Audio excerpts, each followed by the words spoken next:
Sometimes I get so mad, there's no control in me. My thoughts get so bad, I'm like, I might grab a bat, I don't know. My wrath, my blood boils over like, oh God, here goes. I lost all feeling from my head to my toes. You said some shit that I can't let go, so just stay tuned for the rest of the show.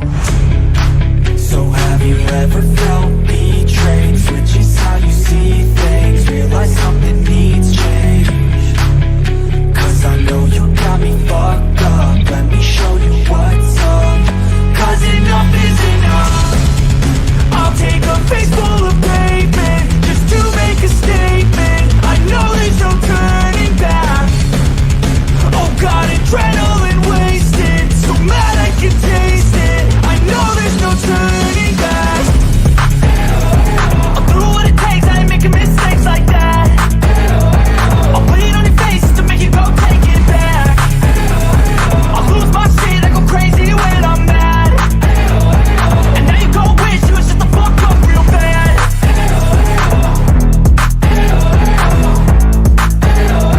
And now that I'm gone, yeah, I know there's no turning back.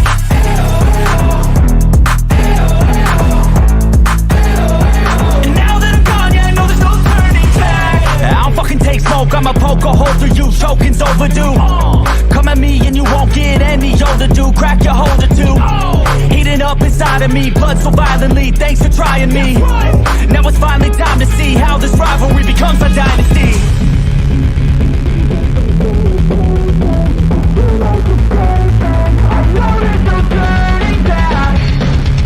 Oh God, adrenaline wasted, so mad I can taste it. I know there's no turning back.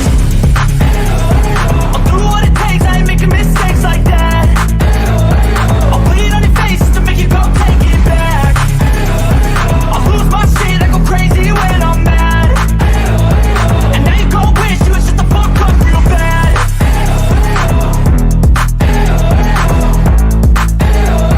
And now that I'm gone, yeah, I know there's no turning back.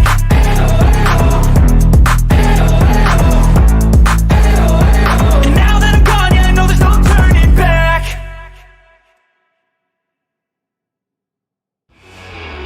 Welcome to ArchRivals Football. Here is your starting lineup. Number 20, Darnell the Playmaker Sallins. Number 94, Alex the Bearman Kazzaz. Number 24, Ricky Litwinkowich. This show is sponsored by Raz Energy, DreamControllers.com, and Steiner Sports. ArchRivals Football is a Pain Train Pipe Bomb production.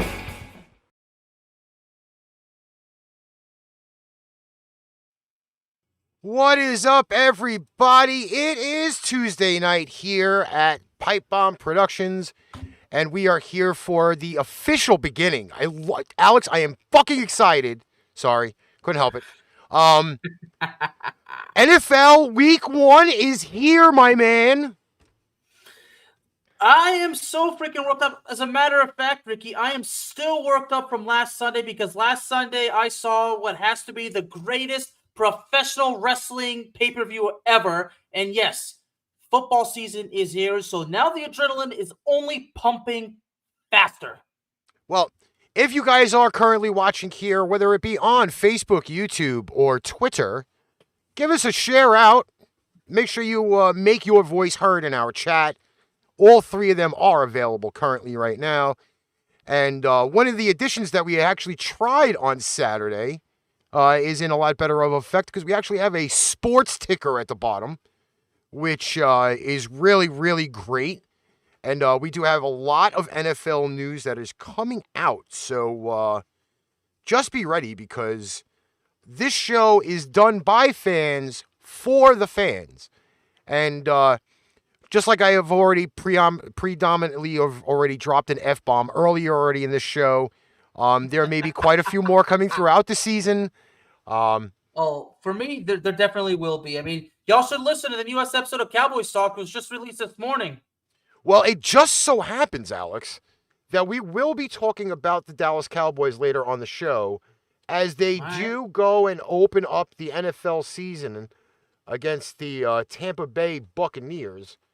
But there is some news and notes to go on first before we even delve into any college football, which normally is a segment that you and Darnell will cover. Let me just change this a little bit here. Boom, make that a little bit bigger. Okay? The Playmaker. Yes, the Playmaker. So I will say this, though, that there is news today. First off, starting off with the Pittsburgh Steelers. TJ Watt and the Pittsburgh Steelers cannot come to an agreement on a contract extension. What is your outlook on that? With 6 days left before the NFL season starts. Well, to be honest, it's a stressful situation for both parties. But I got to be honest even more that even though I'm not a fan of the Pittsburgh Steelers, it's still stressful to the traditional football fan, because when there's either stubbornness on both sides or just one side, it hurts the pride and the reputation of the game. That's why I'm not a big fan of players holding out, whether it's the right reason or not. So, I mean, the fact that this situation is so stressful, it questions the future of TJ Watt with the team. It's already questioning his future as the team captain, or as the team captain, I should say. So, even though these sources say that he's a full participant at practice and he should be good to go for week 1, I really believe that the issue is far from being resolved. Like, all I can come up with is a theory, and a theory leads to a dead end. I say that a lot, but the situation is it's tough. See, my issue with this is the fact that yes, TJ Watt is still on his rookie deal, which is understandable. But his production for the Pittsburgh Steelers has just been legitimately insane. And I believe that if they really don't sign TJ Watt, yeah, you'll have him for the rest of this year. Maybe if he doesn't hold out, if he ends up holding out, that is a tremendous, tremendous loss for the front seven of the Pittsburgh Steelers. Oh, big time, big time. And sorry, I'm still sharing. But I gotta say, a lot of people ask me what bothers me the most about holding out. I could go all day, but sometimes I feel like when you hold out, it's like you almost.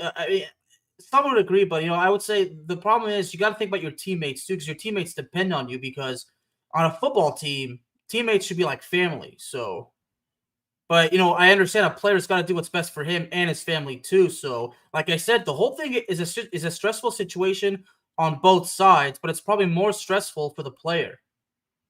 Well, I wouldn't say it's stressful for the player, and here's why. The only thing it's really going to do to the player is it's going to hurt the player. Last year, Melvin Ingram held out for, not last year, 2 years ago, because Melvin Ingram played on the Denver Broncos last year.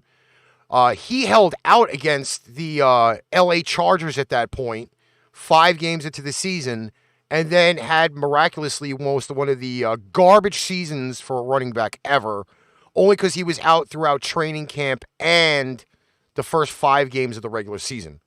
So, in a way, maybe holding out isn't the greatest idea. Just say, hey, you know what? Like, if we somehow miraculously come up with an extension before week 1, great. However, it does not sound like anything positive is coming out of Pittsburgh. So that's kind of the issue. But how bad could that be if, TJ Watt not playing and comes back and he ends up somehow maybe hurting himself, or that could be a really bad situation. My God, that would be horrible. And I'm glad you mentioned, I'm glad you mentioned Melvin because 2 years ago Ezekiel Elliott did that with the Cowboys. So. And how did that turn out? When Zeke did come back, Zeke did not have a good year. Didn't go well. Again, my point. Didn't go well at all. And holding out is not exactly the greatest idea, people. So just know that fact that the Pittsburgh Steelers and the the lovely defensive end of T.J. Watt need to fix something, because I can guaranteeingly tell you, I don't believe at some point you will see the Watt brothers playing together. And obviously, that probably would be a dream come true for a lot of fans. However, I don't see that as a thing, and he could be a viable piece in free agency. Well, there's a saying, you never say never, but here's the major problem for the Steelers, because I might not be. TJ Watt is the ace in the hole for the Steelers when it comes to the defense, right? Yes. Yeah. So without him, without your centerpiece, I mean, that's a big loss. It is. Oh, hello. You still working on this? It's 2 minutes to kickoff. An ad pops up. That's great. Anyway, moving on into some more NFL news that we got going on here. Mark Braverman's in the chat. Yes, Mr. Mark Braverman's in the chat. Ronnie's in the chat. Darnell's currently at work. So that's why we're a two-man crew tonight. Hopefully Saturday we are going to have a large panel. And I'm not even kidding when I say this. We're going to have on Kurt Valenti from the K&K Sports Show. Stephen Waldman's in the house. We'll hopefully have Kenny Kirkpatrick in the house on Saturday as well. We're going to have probably a few guys from Rocky Mountain Sports on Saturday to talk some regular season football. So we're reaching out to them as well. Saturday is just going to be a ridiculous thing. So if you don't have plans Saturday, make sure you tune in, because we're bringing the pain for week 1. And I'll be here, folks, and I can't wait. So, another news. Baltimore Ravens have signed a familiar foe in Le'Veon Bell, who is signed now currently to the Ravens practice squad, all because of the fact that J.K. Dobbins got hurt. I believe it was the last preseason game, and they're running low on running backs. They did go after guys like Le'Veon Bell and Devontae Freeman, and it just so happens that Le'Veon Bell is staying with the Baltimore Ravens. Probably they will make a roster move to get him acclimated to the playbook, and then sometime by like week 2 or 3, he should be on the main roster. Well, it hasn't really been a good last 3 years for Le'Veon Bell, has it? Well, he did spend a little bit of exile with the New York Jets, in which they Adam Gase really could not figure out how to properly use Le'Veon Bell. And being the fact that I am currently in the New York market, unfortunately, I have to listen to all the whiny crybabies when it comes to the Le'Veon Bell thing, the Adam Gase thing. Then he did go to actual... he got released and then went to Kansas City last year. Obviously, Kansas City played in the Super Bowl, didn't win. Apparently, his trip with the Chiefs didn't go well either. That's why he didn't re-sign there this year. And maybe, just maybe, Le'Veon Bell's card may be getting ready to punch out. Probably. Stephen Wallman actually has a question for me. How do I think the Cowboys will do this year? Well, Stephen, the first thing I can say is you should check out the latest episode of Cowboys Talk. I can send it to you. But let me answer the question right here. Let me answer it this way. How do I think they're going to do? Well, I'll tell you this. They're not winning the Super Bowl, that's for sure. You know what? I kind of wanted to say this a little bit on Saturday, and it now is kind of like the place to talk about it, because the season does start in 2 days, and at this current time, the Thursday night game should be probably somewhere in the second quarter, I believe, if it doesn't start at 8 p.m.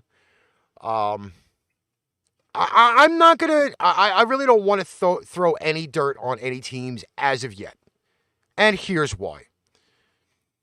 The first few weeks of the season are going to be those weeks that get your feet wet for the weeks to come. Nobody really is going to go flying out of the gate.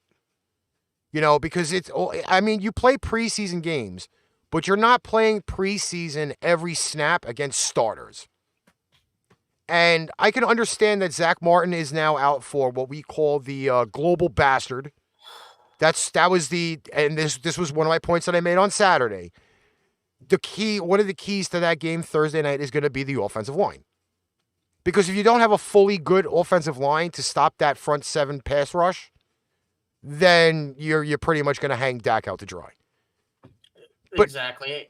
And I said this on the show too. And, not only that, but, right now it's unclear if Lyle Collins will play. But, and I've said this, here's the deal.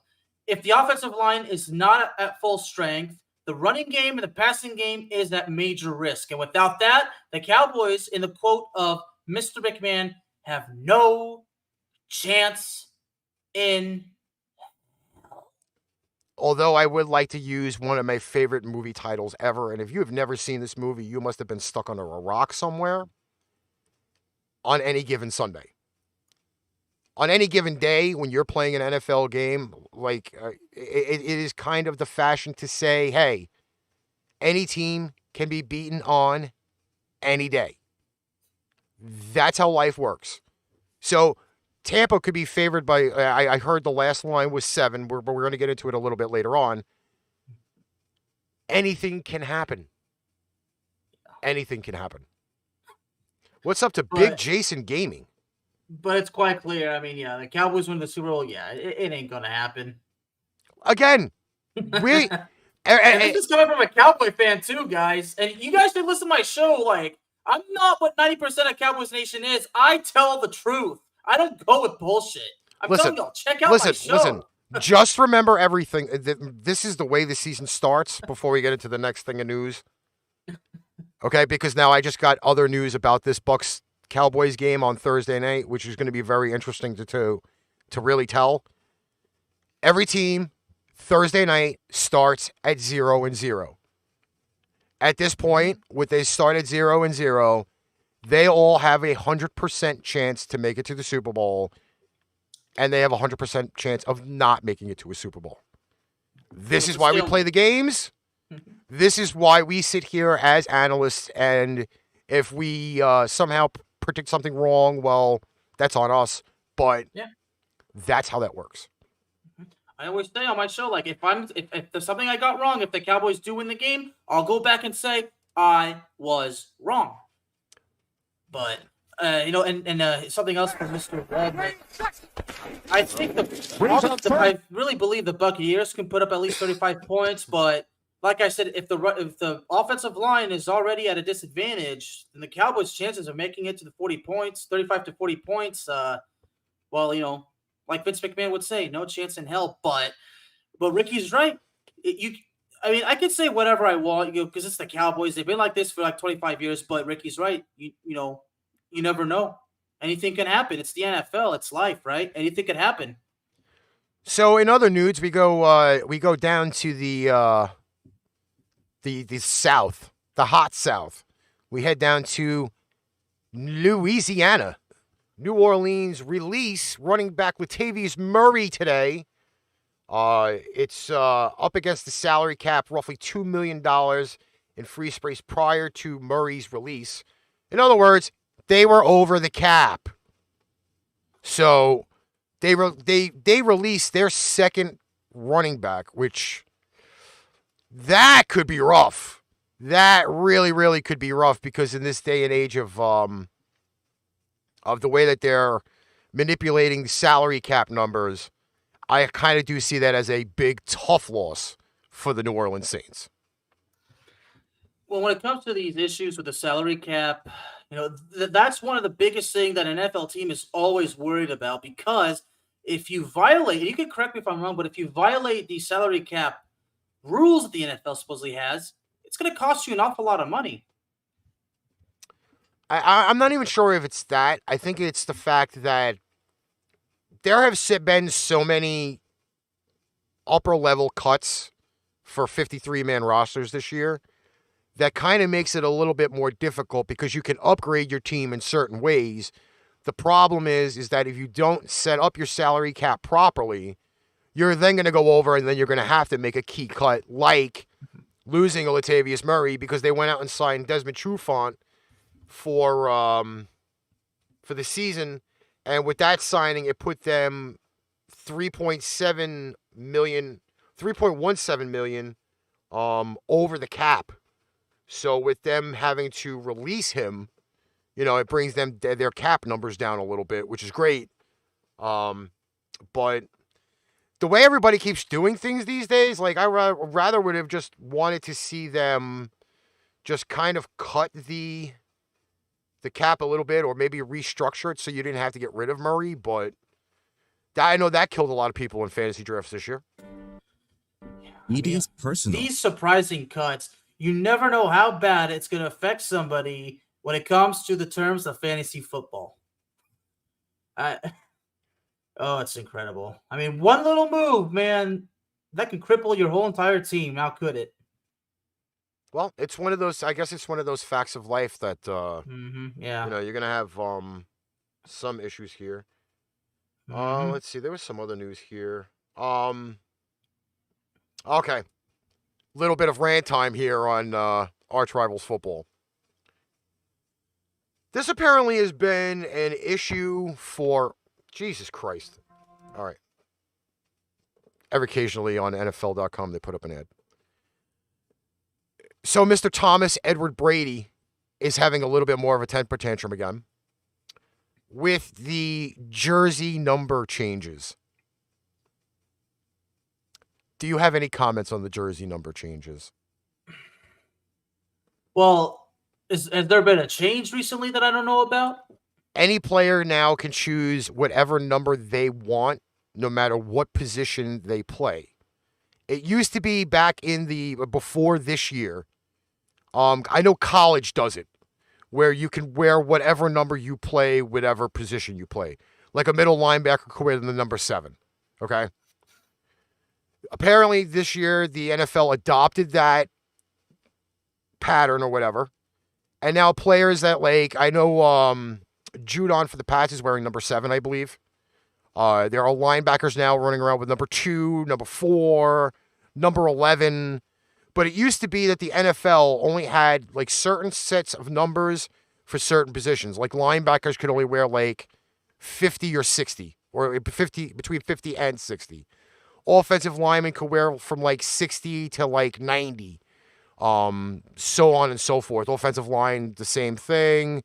Wide receivers could only wear higher numbers, not lower numbers. So now the NFL has made this adoption. Well, now that I think about it, I always feel like there's certain numbers that just don't fit with a certain position. Like a quarterback is not going to wear number 94. I mean, it just does not fit. It doesn't make any sense. And, or a running back wearing number 81, So in that perspective, I kind of get it. Like, yeah, you can't just give out a number and then let them play with it. But as far as Brady goes, I'm not sure exactly what he has to worry about. I mean, he's still number 12, right? Oh, he has number 12, but his gripe is the fact now that when, like, he's in pre-snap or whatever, he's used to all of the numbers being, like, again, 54, 57, 58. Safety's wearing 24, 29, 39, etc., etc. Now he's a little, like, crybaby-ish because now a middle linebacker could wear number 8, number 4, number 2. Obviously, no numbers go in triple digits, so we're not going to sit there and complain about that. But his line here, quote, the number rule is crazy. Literally, guys changed their numbers today. I'm playing 2 guys who had different numbers in the preseason. So, yeah, you got to watch film and know who you're studying. So do running backs. They got to know who to block. So does the offensive line. So does the receivers, and who are they adjusting to routes based on blitzes. Then goes on to say, so one guy's got a number 6, one guy's got a number 11, another guy's got a number 9. And they change every play when you break your routes to get to your spot. It's going to be a very challenging thing. It's a good advantage for the defense, which is that's what it is. Yeah. And Ronnie in the chat actually brought up a point. If you keep retiring jersey numbers, then there's probably no choice. Well, I'm not entirely sure what to say on that. I mean, some retires. I mean, sometimes I guess when I think of a number being retired, I mean, when it's a legend, I guess okay. I mean, it makes sense, but I just live with the fact that a certain position, you can't just give any number to anybody because, like I said, these numbers just don't fit with these certain positions. You know what I mean? Okay, but so this is my argument to it. Yes, the NFL pretty much has adapted the college way in a lot of extents. Okay, they've adapted that. Okay, it's purely fine. If you're gonna be all mamby-pamby about people playing and changing their numbers, I like okay, how you say that. I told you I'll put in my spin on this. Done by the fans for the fans. What's up, Dimitri? Welcome to ArchRivals. This is my outlook at this. Okay, I could care what number it is that you're wearing. You still have to look at game footage. You know the names. The only thing that has changed is the number. So if you have to sit there and study all of these offensive and defensive plays, you're adding in one little extra element to the study. Stop being a crybaby about it. Do your studying, watch your film, and play the game. Is it going to really change anything? No, it's not going to change anything. Basically, in other words, you're telling Tom Brady to know your role and shut your mouth. That's exactly what I'm telling him. Yeah. I mean, I haven't to deal with him with my quarterback right. without complaining for years. Now I have to hear him complain for the last two. And the way you say that, there you go. I mean, I like how you bring up that point. Yeah, you're right. I mean, at the end of the day, it's just a number change. It's really nothing to worry about. I mean, come on. There's more important things to worry about than that, right? I mean, focus on the Cowboys. Which, again, this is the problem that I have, all right? Obviously, Tampa Bay's opening up Thursday night. They have a game against the Cowboys, okay? And a lot of people are going to put the money line on the Buccaneers, right? That's going to happen. Obviously. Again, I'm just saying right now before we even get into anything because we do have to change to the college break. I'm not sure which photo I'm going to use first. I think we're going to go with the top 5 group of top. I don't even know what the hell he wrote there. Top 5 group of 5 team week 2. I have no idea what that even means. It's okay. I got this. All right. So we are going to move to the college segment. But you know what? Before that, again, the changes in the NFL are obvious. Okay. There's no getting around changing them. Obviously, Mr. Thomas Edward Brady had no choice in the matter for these changes. Okay. That's not the way life goes. It goes to the fact of, listen, the game is still being played regardless whether people are wearing certain numbers or not. And that's the bottom line. Because the NFL said so. Okay? You're going to have you're going to have all these number changes, and that's just about it. All right? We are going to switch to the college segment here, leading off with the top 5 group of 5 teams week 2. Alex is going to take that over, and here we go. Oops, wrong one. Well, ladies and gentlemen, college football week 1 always has numerous amazing stories, or perhaps I should say these shocking results. Now, obviously, one of the biggest surprises was Clemson losing to the University of Georgia in what was quite a defensive war between both teams. And both teams do deserve major credit on the whole thing. But also, the University of North Carolina losing to Virginia Tech, the Miami Hurricanes being absolutely obliterated by the University of Alabama, and of course, as Mr. Braverman pointed out earlier, the amazing game between the Florida State Seminoles and the Notre Dame Fighting Irish. And in Darnell, a.k.a. the Playmaker Sallins' words, Notre Dame did, in fact, escape. But got to give the credit where it's due. That's how a traditional football game goes. Comes down to it like that. A game-winning field goal. Of course, part of the top group 5 as well. Nevada beating California. So And of course, in my case, the University of Texas, and growing up a lifelong Texas fan, Steve Sarkisian making his debut, a very decent win over the University of Louisiana Monroe. And speaking of Steve Sarkisian, Bob Stoops, the former longtime coach of the Oklahoma Sooners, said, and I quote, "It kind of pains me to say it.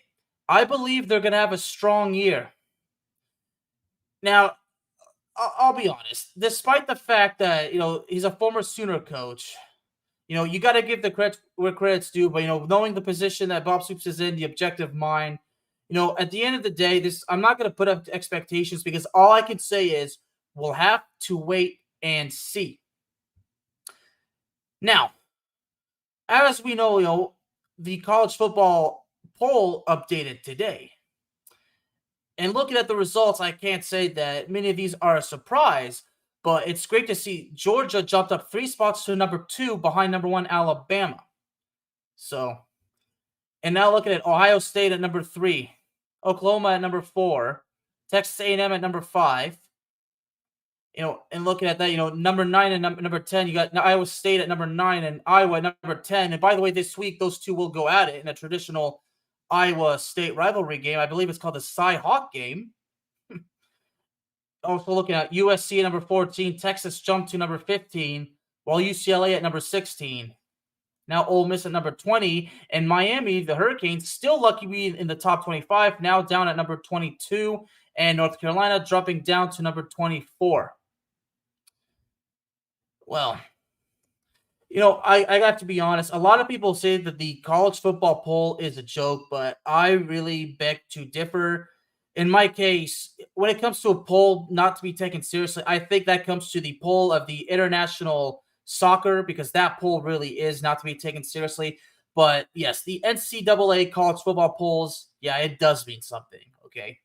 Because even when a top 5 team loses, and depends on how bad they lose, or if they don't win convincingly, yeah, you can lose your top spot. So the top 5 NCAA poll, yeah, take it seriously. And every team has to take it seriously. Thank you. Yep, we're good. We're good.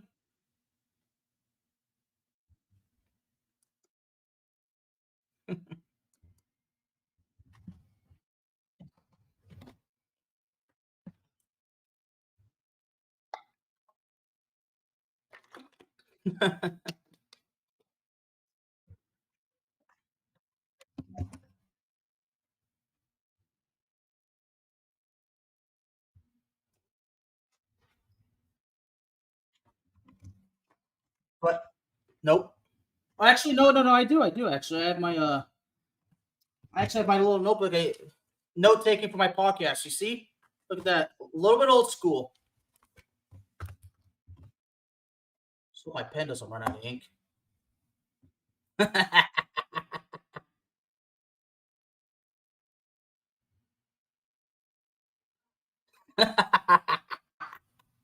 Oh, I love it.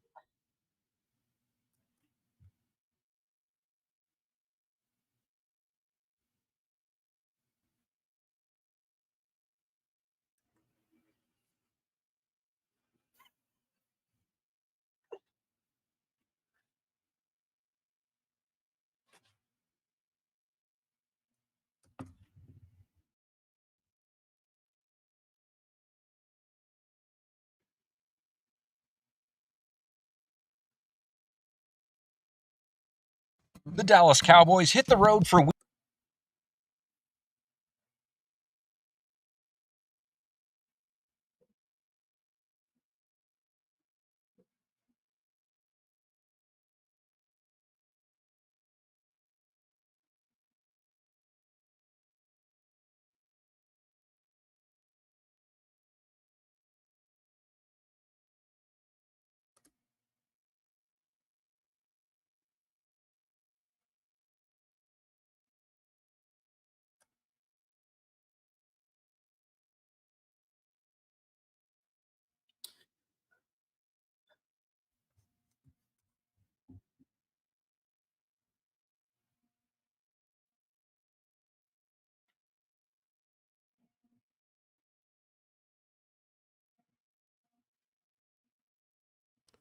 No microphone. Great. Anyway, so let me try to reiterate that because now I have to edit it. The Tampa Bay Buccaneers put Chris Godwin on the injured list, quad injury. The status of the 25-year-old wideout won't be known until probably game time, which is great. Ravens Gaming, sorry about that. I had to do something. That's why I turned my mic off. We have multiple teams on our show. We have teams represented by the Denver Broncos, the Dallas Cowboys, the Rams, the Patriots, the New York Giants, the Jets, the Panthers, the Tampa Bay Buccaneers, the Jaguars. We have we have correspondents from almost every team in the NFL currently right now. So that's the update on that. I'll have to edit that. But anyway. Well, it's probably my fault. I probably should have noticed that your mic was off.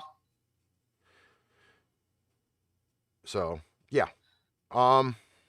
That's probably one of those things. Yeah. Yes, we have Vikings. We even have Minnesota Vikings fans in our chat. Oh yeah, that would be Mr. Brock. People that'll not be happy about Kirk Cousins. Probably by week 3. Yeah, well, I can't really laugh. I'm the Cowboys fan, folks, so I really can't, point the finger. I can't critique, can't laugh at anybody because, quite frankly, I'm the laughing stock. Jason Rodriguez is a 49ers fan. Mr. Jason, get in touch with me. If you have a really good outlook on the NFL season and you could do it professionally, we would love to have you on as a 49ers correspondent. Our shows are on Tuesdays and Saturdays. So what we are, again, I don't say this enough throughout the show, and I'm going to say this again throughout the show. This is a show done by fans for the fans. So if you can come on and be somewhat politically correct and give us your outlook on your team and don't be a snob, we would be more than welcome to have you. All right, other news before I freaking fall apart here. You got this, brother. Okay. I want your opinion because, again, my team kind of Daniel Medley, thank you for showing up. We have a Saints fan in the house. We do cover every team in the NFL. Wait till you guys see Saturday. Saturday is just going to be bananas. I'm telling you, if you have not liked the ArchRivals page or you have not followed us on Facebook, YouTube, or Twitter, please do so. Because the more, the merrier. Okay? Let's kind of go into New England a little bit here. Not stroking no bone, not stroking no ego on this one. NFL.com wants to play ads with Jason Momoa in it and Batista. That's besides the point. See, folks, that's one of the things I'm scared of when I'm doing my podcast. I got all these tabs on, with my notes. Okay, and then an ad plays, even though I put it on silence. It kills me, man. Well, these things happen. There's still a lot of kinks to work out throughout the season. I'm not worried about it. It's only week 1. We have how many more weeks to go? Like 23? Oh, to be precise, yes. Yeah, about 23. So we only have 23 weeks before we have to start fine-tuning everything. Yes, we do. So we're good. Mac Jones. Number 1 quarterback spot in the Patriots depth chart. He says it's not a surprise. At some points during the preseason, Mac Jones was teaching Cam Newton the playbook. Shouldn't that be the other way around? Yeah, totally should. He goes, quote, not really. Like I always say, I prepare to be the starter. I got a chance to get a lot of reps. Nothing really changes. Just trying to be a good teammate, trying to learn the plays every day, fix what I messed up on, and listen to Josh McDaniels and all the guys in the quarterback room and take advice. You know what? I hate to say this, but in a lot of aspects, the rookies think they're all tough shit when they get to the NFL. And it's guys that are actually going to put, I'm going to use another wrestling term on the show, boots to ass when it comes to learning the playbook, getting through those practices, pads or not, preseason games, the whole 9 yards. Those are the guys are going to be the ones that are going to be the cream of the crop. The Randy Savage thing going on. We got a lot of WWF things going on here right now. Well, Ricky and I, we're pro wrestling fans. We'll just add in a little bit of spice of WWF, WWE to freaking NFL football. I got to tell you, though, I'm actually kind of excited about this, to be honest. I think Matt Jones, a lot of teams did pass up on him, probably for reasons that, maybe some of the spots of being traded at that point would be like the bigger deal. I got to be honest with you. I kind of like the Mac Jones thing. I'm not going to lie. Not going to lie. All right, let's see here. I'm going to try to read some of these comments, unless you can read them. Smack my head laughing out loud, but hear me out. We have enough cap to sign Newton here in NOLA. But I don't know if Peyton wants the drama. I think it's a good idea, though. And Adam Walters is in the building, Bears fan. Well, welcome, Adam, to the show. Well, Daniel, I think at this point in the Saints, I don't think they need Newton because, they have all their faith in Jameis Winston and with Taysom Hill as the backup and Taysom Hill being a utility player that can catch the ball, run the ball, throw the ball. Yeah, I think if you ask me realistically, I think Cam Newton is the last thing on their mind. This is my opinion on Cam Newton. Now, these are gentlemen that have not been on the show yet, and when I say gentlemen, because they're fans of the NFL, okay? Here's my deal about Cam Newton. First off, NOLA just got rid of Latavius Murray to make cap space because they signed Desmond Trufant to a deal. There's no reason for you to go out and try to think about putting more money toward the cap to sign Cam Newton. Okay? Bottom line. Cam Newton's going to be one of those guys that's going to end up being like we previously said on Saturday. He's going to be one of those guys that's going to wait the season out. When there's a key injury, that's when you're going to find somebody to sign him league minimum, $1 million, $2 million, where it's not going to kill their cap. See, Mark is basically saying exactly what I said. They're not even thinking about him. Mark, I don't know, but it kind of seems that you and I think a lot alike. A lot of the points right now is the fact that Cam has not been Cam since the 15-1 season. Oh, yeah. He's not the quarterback everybody thought he was. And I'm going to steal a little bit of Jamal's thunder because Jamal is another one of our hosts on the show. Okay? Cam Newton is not anything close to what they thought he was going to be, even the other years that he was not the MVP. He has around a 500 record, maybe even a subpar 500 record. Okay? His throwing motion is garbage now. He can throw the long ball, but he can't throw a 5 to 10 yard pass. That's a problem. Mm-hmm. That is a serious problem. Especially if the Patriots left a system there for him to have outlets that he threw the ball at people's feet. There's a problem. I don't care how physically in shape you are. If your mechanics are messed up and you can't throw the ball properly, then you may be looking for a better line of work. I mean, your history, right?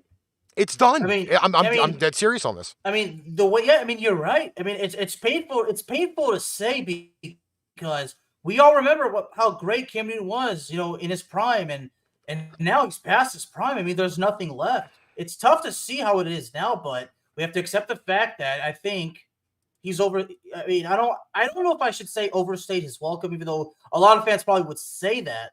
But I just think that Cam Newton's career, to be quite honest, I think it is done. I mean, as much as it pains. Like I said, you and I, we've seen him. We saw him at the beginning. We saw him all through the years. We've examined it, in this case, and the way he is now, it's I mean, you may say he's overstayed his welcome.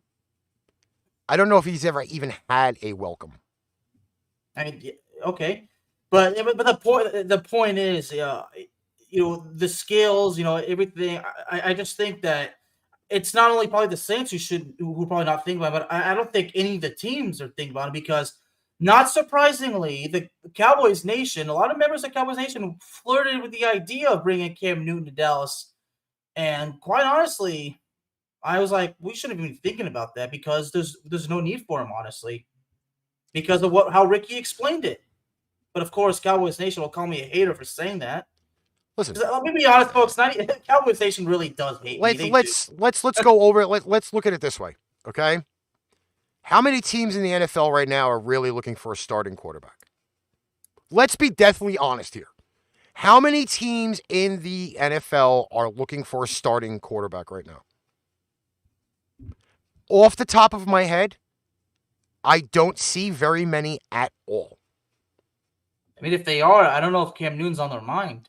And I will go with the comment. I believe that's Jamarcus Smith, who said 0. 0. There is nobody looking for a starting quarterback right now. Yeah. Not one. You figure all of the teams, for example, right now, Mark says hopefully, God bless the Vikings if they end up signing Cam Newton because you're going to deal with what I dealt with last year. Okay? That's exactly the point. All right? He's not worth it anymore. And Mr. Waldman is going to be our statistician from now on for a little while. He has a career record of, I believe, 75, 64, and 1. So he's only 11 games over 500. Okay? And Daniel, I agree with that. Everybody has pretty much solved their off-season to do that. We have comments of Camp can't read a simple playbook. I totally agree with that one as well. Listen, we already know there's issues in Houston. Tyrod Taylor starting over Deshaun Watson. Okay, that's probably till Watson's legal issues get cleaned up. That may be the only spot he goes. Let's be pretty deathly honest on that. That's probably the only spot he may go. Otherwise, you're not going to see him anywhere. You're definitely not going to see him go to Chicago because they got Justin Fields there. Trey Lance is out in San Francisco with Jimmy G. Cam's career is done. Yeah. He's done. That's why I hate to say it. Even though going into the week when they had the 53 man roster cuts, I don't even see Washington, bro. I don't even see Washington. If he goes there, that's only because Fitzpatrick is not doing the deal. That and of course, when it comes to Fitzpatrick not doing the deal, and of course, the connection and the relationship with Ron Rivera, but in this case, look, it's not about friendship; it's business, and and Ricky made it crystal clear. I mean, there's like you said, it's just it's over. And by the way, they also in Washington have a quarterback that I admired for what he did last year in the playoffs. I can't remember his first name. Don't bash me for it because I have to remember about 1,700 names for the NFL. I believe his name was Chris Heineke or Henke. And did he not have a great game against the potentially Super Bowl champion Tampa Bay Buccaneers in the wild card game of the playoffs last year? Yeah, I'm probably going to keep him to back up Fitzpatrick and leave that situation alone. So maybe Cam may end up in, the CFL. It's possible. He could end up in the CFL. Yeah, Tyler Heineke is who you were thinking of. Yes. So I wasn't that far off. Yeah. You were respectable. Again, I got to remember 1,700 names in the NFL. I'm gonna mess up a few eventually. Mm-hmm. All right. Without further ado, I'm not pulling any Kenny Omega on the show, so don't even think I'm going there. We have a game to discuss. Now, my friends, family, countrymen, lend me your ears, your fingers, and your eyes, and your tongues, because this is the beginning, okay? This season on ArchRivals Football, the fans will be joining our panel this year for the picks. This is how it works. Stephen Waldman is a 2-time felon for this event. We will be doing on Tuesday nights the Thursday night picks and the Sunday and Monday reviews of the games. Saturdays, we do the pick'ems. We are doing games with the points and without the points. Plain and simple. So if you get those normal betting sheets and you know how to bet them with the spreads, all power to you. If not, we will explain it. We will, however, be putting a twist to this. Okay? If a game is at a half a point, which we all know in the NFL is not numerically possible to score a half a point, we will round it up to the next point.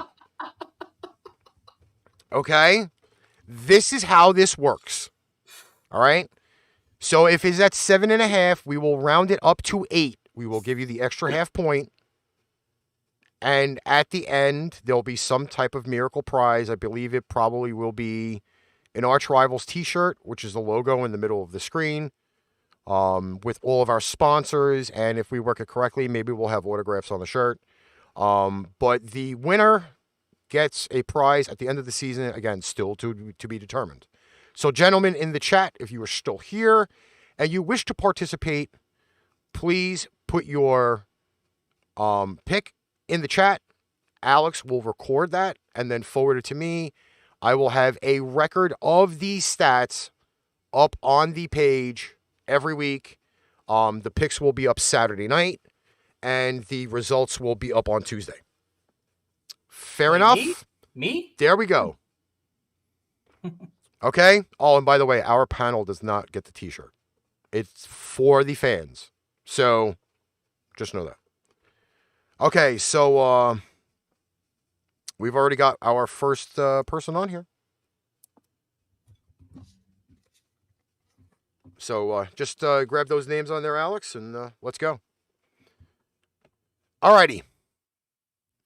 Obviously, Thursday night football. The Tampa Bay Buccaneers are hosting the Dallas Cowboys. We have a current spread of Vegas currently right now at -8. The under-over for the game is 51.5. We're going to round that to 52. That's exactly what we're going with. Might as well. Obviously, we've already heard that Chris Godwin is possibly not playing with the calf injury. We have a loss already on the offensive line. I can't remember his... Why do I keep having brain farts with names today? Zach is not playing. That's the only thing I can remember of his name, Alex, the offensive lineman. Zach Martin. Zach Martin's not playing, so that's going to be a hole on the Cowboys line. I believe there's also a safety not playing as well on the Tampa side. So that's how we're kind of looking at that. Numbers-wise, I'm not even going to go into last year's numbers because they're going to be totally different. So we have here, we have Dallas winning. Okay, wait. Let's not laugh. Let's actually be serious about this, okay? I mean, I'm not laughing. I'm just like, I'm laughing because I'm surprised. I'm like, whoa. Okay, right. So my question to you, Mr. Gaming, is that with the points or without the points? Because we are doing straight picks and we are doing the spread picks. So you have to give me the team winning, then the team with or without the points, and the under-over. He's got Dallas winning without the points. So straight. So technically right now he's picking Dallas +8 and with the points. That's what he's picking. Because if you're going to pick Dallas straight up, you might as well take Dallas +8. Dallas +8. So, and do you have the under or the over for that one? You have that under over 52. I'm not, listen, I've always had this whole sham deal with the half point. It's not numerically possible. So they don't do fractions in the NFL. Well, technically they do with half a yard, but they don't do half a point. Nutballs. He's picking the over. Wow, over 52? Ooh, that's rough. That is so rough. Wow. Alex, what do you got? Oh, who do I have winning or my final score? What do you have Do you have Dallas winning? Do you have Tampa winning? You have Tampa. Tampa wins 34-19. That's what I said last time on my show. I'm sticking with that. Oh, he's saying it's a Dak Tom Brady battle. Wow. I got to give him credit. He's that's brave. I mean, at the end of the day, it doesn't matter whether we agree or not. I mean, the dude can make the pick however he feels. At the end of the day, I learned this from from a famous wrestler. If you believe it, it's true. Just go with that. I mean, I just got a text that was hilarious. I'm not reading that one on there though. Well, Jesse the Body Ventura said that. So well, he's also he's picking 38-17 since he wants to say that, and Mr. Steven Waldman's got the over 52 with the Bucks -8.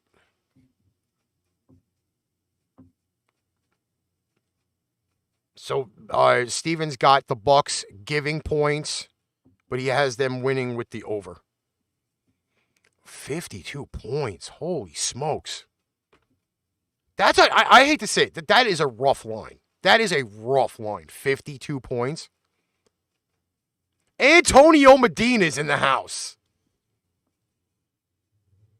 All right. Medina, are you in on the picks this year or no?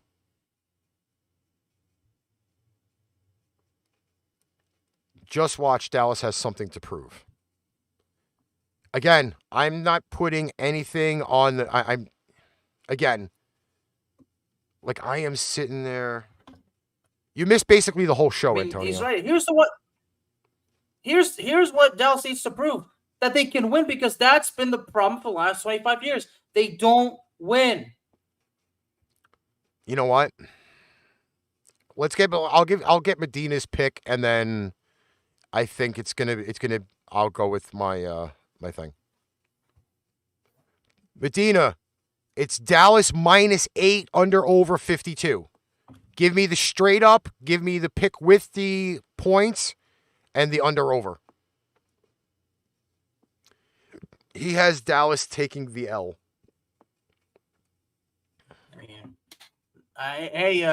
Medina, hey, I said that on my own Cowboy show too.